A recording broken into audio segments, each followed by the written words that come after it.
உங்கள் வாழ்க்கையில் சில பகுதிகள் உடஞ்சி போயிருக்குல்ல. சில பகுதிகள்னால் உங்கள் குடும்பத்தில், பிஸ்னஸில், வேலை காரியங்களில், பதவி உயர்வில், சம்பள பிரச்சனையில் சில பகுதிகள் இடிஞ்சு கிடைக்கும்.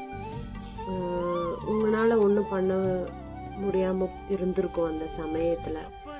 அப்போ நீங்கள் நினச்சிட்டு இருக்கிறீங்க, இனி அவ்வளோதான், எல்லாமே கை மீறி போயிடுச்சு, என்னால் எதுவுமே பண்ண முடியல, என்னால் அப்படி இருந்தும் என்னால் எதுவும் சாதிக்க முடியலன்னு சொல்லி ரொம்ப இடிஞ்சு போய் கீழே விழுற நிலமையில இருக்கிறீங்கள, சோர்ந்து.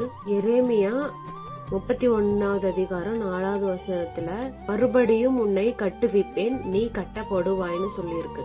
நீங்க எந்த சூழ்நிலையில வேணா இருந்திருக்கலாம், யார வேணா இருந்திருக்கலாம், நீங்க இடிஞ்சு விழுந்திருக்கலாம், இனி கட்டவே முடியாது, இனி ஒண்ணுமே பண்ண முடியாது, அவ்வளவுதான், யாரால என்னை காப்பாற்ற முடியாத மாதிரி நினைச்சிட்டு இருக்கலாம்.